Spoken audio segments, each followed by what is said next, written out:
Hello, everybody, and thank you very much to Brookings for the invitation to be here. Lyle Bowler and I have a paper that is looking at barriers to competition in the pharmaceutical industry, and this really builds off of what you've heard already, but goes into some detail on three broad topics. So first, let me give you the motivation and the positioning of this paper. I think it's well acknowledged that we have a bit of a problem in the United States with the spending we have on pharmaceuticals. Louise did a beautiful job explaining that already. Competition can bring down prices and also generate the kind of innovation that people value. So it's a really good solution to a lot of these problems. However, because it is so very effective, manufacturers attempt to avoid it. And how do manufacturers avoid competitive forces? They use influence with regulators to get regulations that dampen competition. They use influence with legislators to prevent pro-competitive legislation. And they utilize creativity in complex markets to reduce rivalry. And what this paper does is it goes through a number of examples of all three of those things happening in the U.S. And I think, they've built up over a number of decades, and now we really have a lot of niches where ostensibly we have a market system creating prices, and really when you look at it, it's not very market-oriented. So the motivation here is that we should remove some barriers to competition, some created by manufacturers, some created by science, some created by regulators, and then maybe we could get low prices without needing to regulate.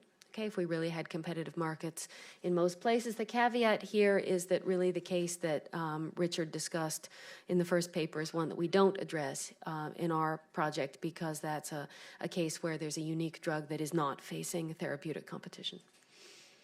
Okay, so you've seen versions of this graph already. The top line, the top set of bars is the growth rate for what we call specialty and biologic products. So these are biologic entities, and then also the stuff that is really, really expensive, but a small molecule drug. Down below is everything else, and you can see that the problem in terms of price increases is largely located on the top part of that graph. Why is that? This is the stylized picture, a small molecule drug hums along, raising price by 3% a year, something like that, till it gets to the end of its patent. There's 6 months of a single generic, then lots of generics enter, and we see price declines down to let's say 25% of the original branded price, What happens to a biologic? It keeps merrily on going, It has a higher rate of price increase to begin with, and that doesn't stop. Why doesn't it stop? We do not have a generic biologic, There is no such thing in the United States at the present time. Why is that? Because we have lagged behind Europe in approving a pathway for interchangeable biologics. We have one for biosimilars. Biosimilars are almost identical to these are enormous proteins that you stew in a vat, and it's hard to get them to be identical to each other. But a biosimilar is very similar. Europe has had biosimilars since 2006. They have more than 20 on the market. These generate significantly lower prices. In the United States, we have 2. We have approved a grand total of 5. 3 are not for sale. And so we're just really it's like a biologic drug. Most biologic drugs have an infinite patent. So that, when you think about the good that the Hatch-Waxman Act did, we're just missing that whole force in this sector. Now, Lyle and I put together some data looking at the example of the first biosimilar released in the United States, and you can see that the price of the brand goes up over time. The first dotted line is the arrival of a second brand. So this is the same molecule but entering as a second brand in the expensive normal pathway that's a BLA that's hard to do. The arrival of the second brand stabilizes prices. They stop going up. The arrival of the first biosimilar, in the first 6 months, we see a 12% decline in price. And that's just the first 6 months without a lot of infrastructure to help that along. So I think that's just a taste of what we could be getting if we had vigorous biosimilar competition in the United States. So biologics, we think, are a big area where we're lacking competition. We need biosimilar entry. The FDA needs to approve these quickly and make up an interchangeable pathway. We also need to name them all the same thing. Right now, we have a system where biosimilars have a nonsense suffix. So they are filgrastim/ABC-ABCD. A nonsense suffix is obviously not really helping anybody learn anything about the drug. But what it does is it means when you put these drug names into a database, you can't sort them in a way that shows what's a substitute for what. J codes in Medicare Part B do not incentivize the use of biosimilars, and that's a problem. And there's some issues in the orphan drug law, which I invite you to read the paper to hear about. Generics is the second big area. So I told you there's three big areas. I want to save time for the third one because it's the hardest. So the second big area is generics. We've heard about importation. There are big problems with brands not wanting to face generic competition because it is so dire, as you saw from that previous slide, in terms of the amount of competition it generates. So we have well-known tactics like pay for delay, withholding samples from the generic, so the generic can't backward engineer the product.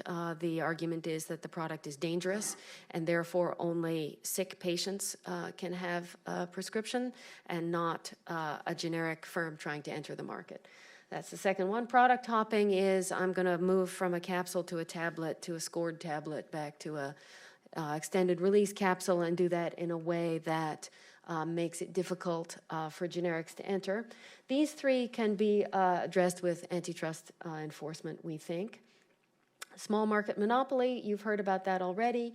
Approval delays, that's just an ongoing issue. I think the FDA is doing a pretty good job with approvals now, but you need to keep an eye on that because the longer the approval lags, the less competition there is for the consumer. And then there are some generic complex products like the EpiPen. So what's going on there is epinephrine is an old generic. That's not the problem. The problem is the pen in which it is injected into the person, which is a patented device. And other entrants have not been able to replicate the pen or produce a pen that was sufficiently reliable. So these complex products, the guidelines from the FDA are not firm, and it takes longer to get into those combined markets than it might if guidelines were a little clearer. And then shortages, we just had a productive discussion about that, so I will skip that. Okay, so I want to spend my remaining time on our third big bucket, which is demand side. What do I mean by demand side? The patient has to care about saving money. If the patient doesn't care, then you prescribe her a $10,000 product or a $1,000 product, and if she's paying zero either way, she's susceptible to marketing to buying the $10,000 product, okay? When you fully insure people, that's what's going to tend to happen. So you need to not fully insure them. You need to make it worth $100 of their while to buy the product that is more cost effective. So my out-of-pocket price is $50 for the $1,000 pill and $250 for the $10,000 pill, and then I buy the cheaper one, okay? So that's the demand side. What happens here is that we are dampening the demand side with our regulations and with some actions by manufacturers. So Part D has protected classes where the government says you must buy, to the insurer, you must buy all of these products. Well, if the insurer has to buy all the products and can't steer people around, it's very difficult to get a price reduction. So that those protected classes could be relaxed, I think, in a productive way. There's also a Part B problem here. We don't essentially create a flexible enough formulary in Part B. We could do reference pricing, least allowable cost. I'm getting my acronyms messed up. But there's the same issue arises in Part B, where we need to have the government reimbursement process incentivize the physician to purchase the lowest cost drug that's suitable for the patient. Now, PBMs. I think there's an issue here with PBMs that's a little bit subtle. First of all, it's not clear to us that there's enough competition in the PBM market, and we would recommend that the FTC undertake their 6B authority to study the PBM industry and report back on that. But there's also an issue with PBM incentives. The way rebates work, because they're confidential, and that stimulates price competition, which I think good. But the confidential rebate means that the end payer doesn't see the total magnitude of those rebates, and therefore has a hard time contracting with the PBM because they're trying to contract on a net number, total cost minus rebate, and they can't see how big the rebate is. So this is not an argument for making rebates public, because then I think it's very difficult to stimulate price competition between manufacturers. But it's an argument for making the total flow of those rebates go back to the final consumer, who can then negotiate with the PBM about taking a fraction of those rebates as an incentive payment, or having some other incentive that depends on the net price, the list price minus the rebates, which is actually borne by the consumer. So we're concerned about the PBM, and we think the FTC could study that issue and perhaps come up with a solution. And then the final thing I want to talk about is kickbacks to patients. Okay, the problem with kickbacks to patients is, again, they make these price incentives go to zero. Suppose that I really did have a $250 copay for the expensive medicine and a $50 copay for the inexpensive medicine. Then suppose the maker of the $10,000 product offered to pay my $250 copay. Now I pay zero, okay, and $50 for the other one. I'm going to buy the $10,000 medication. Now that manufacturer did have to pay me $250. On the other hand, they're getting $9,000 in revenue that they weren't getting before, assuming that $1,000 was the competitive price. So by returning money to the patient in the form of a kickback, the manufacturer can charge a high price and stimulate sales at the same time. Okay, so how does this work? Works through coupons. Many of you may have seen a sort of a coupon card that you can use at the pharmacy to swipe instead of your Visa card, and it pays exactly the difference between the $50 copay and the $250 copay. It pays $200. So that the patient is indifferent between the two medications, and this is a way to incentivize, for example, sales of the brand over the generic, because the consumer now gets to consume the brand and doesn't have any additional out-of-pocket expense. This has been addressed by OIG. You're not allowed to do this in Medicare and Medicaid because it's a kickback that raises costs to the federal government. States like Massachusetts have actually banned these coupon cards because they raise expenditures, right? People are consuming the brand instead of the generic. Another big issue is patient assistance programs. Let me show you two visuals on those. So look at the largest foundations in the United States. Some of them look familiar, the Bill and Melinda Gates Foundation, but most of them are drug companies. Most of them are drug companies' foundations. These are foundations that the firms give tax-free medication, and then they give away that medication as free samples, which then generates revenue. So the taxpayer is funding the marketing efforts of these drug companies, and it's a very large marketing effort, as you can see by the magnitudes here. So that's one kind of patient assistance program. A second kind is an actual foundation that gives away money. This is something we found in a trade publication describing the benefits of giving a tax-deductible contribution of $10 million to a charitable foundation. The charity takes 20% to run itself. You're left with $8 million. This particular manufacturer has a 25% market share. So of the $8 million, it assumes that $2 million is spent on copays for its medicine. Because the insurer cost share is almost 90%, spending $2 million on copays generates $16 million in revenue. So the firm has given away $10 million in a tax-deductible way and receives $16 million back in incremental revenue. All right, and so that's the taxpayer helping the firm, subsidizing the firm's marketing efforts to get incremental revenue by absorbing the cost to the consumer. So we feel that these patient benefits are really a big problem. They're driving up prices. They're letting, if you've got a $100,000 medication and a 30% copay, that's a $30,000 copay. Most Americans can't pay that. If they don't have a second source of insurance, they're not going to pay it. So it's really a notional payment. What will happen is the manufacturer will give financial aid, absorb that $30,000, and take what it was really expecting to get to begin with, which is the $70,000 payment from the insurer. So this is something that we might want to think about restricting at the state level. For example, a state could say a person's total out-of-pocket exposure in the state of Massachusetts is $3,000 a year. That's the most they can pay for everything put together. And in exchange, we ban this kind of activity. And that way, the insurer returns to having a role in bargaining over prices and setting some incentives for the patient that causes the patient to be prudent in her choices of drugs. So those are our three big areas to focus on: demand side, generics, and biologics. And we think that returning competition in those areas would be very helpful. Thank you.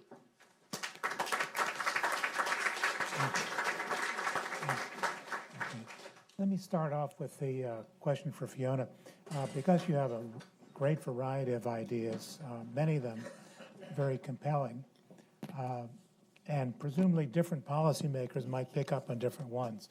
But what would be the one or two that you think has the greatest potential to make a difference in paying less for drugs? Biologics. I mean, we really need biosimilars. We need a lot of them quickly. Interchangeable biosimilars that the pharmacist can substitute so that we can just ride on the Hatch-Waxman kind of train. I think that would be incredibly useful. These drugs are growing very fast. More and more of us are taking them, and they're generally expensive. So I think, an argument against worrying about biosimilars was that, they'll only reduce prices by 30% instead of the 90% we see with small molecule drugs. Well, 30% that's a lot. There's a lot of dollars there. So. Yeah. And to pick up on something you said later in your talk about the Part B issues, the fact that many of these biosimilars, biologics, are physician administered, and we just don't have the whole infrastructure of formularies and incentives that we do. So that probably has to be fixed too. Yeah, that probably has to be fixed because, of course, many older people are taking these drugs and they're in Medicare. So Medicare really has to find a way to create an incentive for the physician to administer the lowest cost option. Questions? Yes, sir. The gentleman there.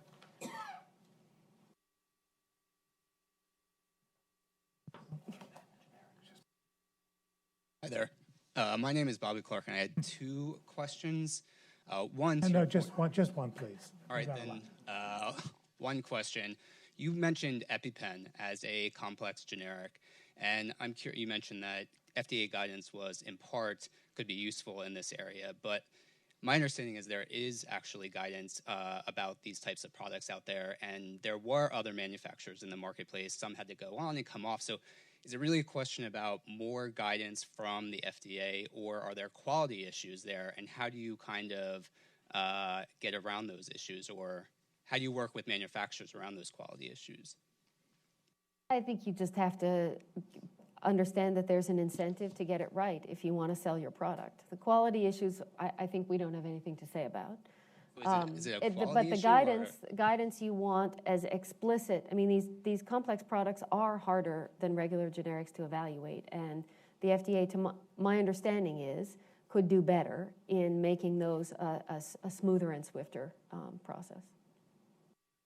Yes, the gentleman at the middle. Yeah, I think, Marcy, you can pass it. Bob Ratner from Georgetown. I'm curious about your wording on that demand side slide. The PBMs were incentives and rebates, and the patients were kickbacks. Can you differentiate kickback from a rebate for me? Yes. A rebate comes because I have elastic demand. I, the insurer, I have 1 million people, and they can consume drug A or they can consume drug B. And I can create a tiering structure in my formulary to shift them around.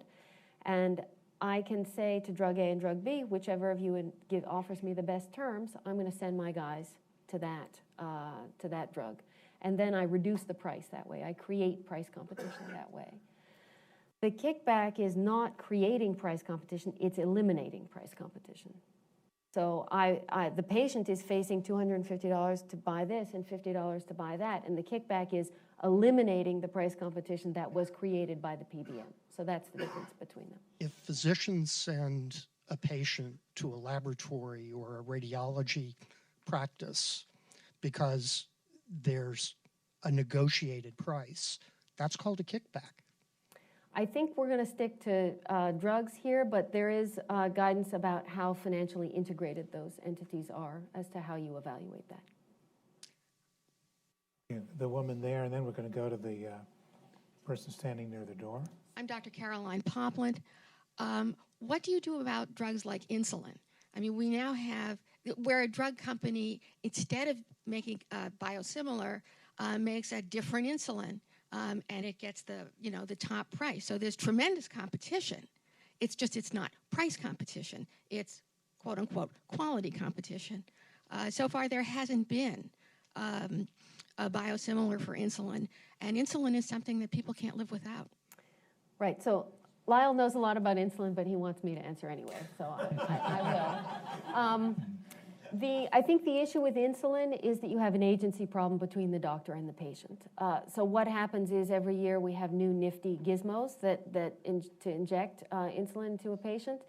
If a patient is if those are very expensive and the patient has high copays, the patient is arguably not going to be as healthy because they're not filling their prescription compared to if you gave them last year's less fancy gizmo that really has a lot of competition and is much less expensive.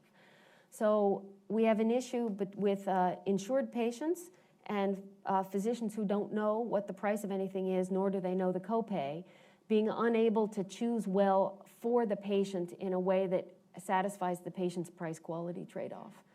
There are many old insulins that are inexpensive, and so you can get that life-saving medicine. But if you want yesterday's injectable thing, that's going to be expensive. And so the question is that really worth it for any individual patient?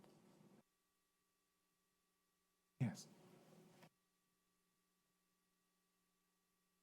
Hi, I'm Christine Simon. I'm with the Association for Accessible Medicines. We used to be known as the Generic Pharmaceutical Association, but we have our new name. So, and obviously this paper and the ones that preceded it, but particularly this panel, very interesting to us. We're absolutely proponents of additional competition for generic medicines and improving patient access. And I did want to thank you for your paper, but I did want to point out a couple of items. At one point in your paper, you do make the common mistake of calling Daraprim a generic. Daraprim is many, many things, but it is not, and never has been a generic drug. A drug being older and off patent without competition doesn't make it a generic. A generic drug has to be approved by the FDA through an abbreviated new drug application process in order to be a generic. So I just think that, you know, Daraprim, also EpiPen, not a generic. The epinephrine is a generic medicine, but the product itself is a patented medicine. So, and the reason I raise these, because I so enjoyed talking about Daraprim not being a generic for the last 18 months, is to note that, you know, these are certainly problem products and outliers, and they do make good poster children for the lack of competition and the consequences thereof. But, you know, I would also make sure that folks realize that generics are delivering 90% of prescription medicines at only 27% of the costs. Brand drugs are delivering, you know, the inverse of that, the 11% at over 70% of the costs. And I think that you've seen recent, hopefully, papers by AARP, as well as the Campaign for Sustainable Drug Pricing, that point out that, you know, while we're focused on the shiny squirrels of Daraprim, which truly do deserve our focus, but there are other routine, daily, high-cost brand medicines on the market. And some of the competition solutions for this are not getting the full cooperation of the entire pharmaceutical sector. And some of these were mentioned in the paper, such as improving access to biosimilars and not building patent fortresses that keep biosimilars on the market, keep patent-protected biologics on the market virtually indefinitely.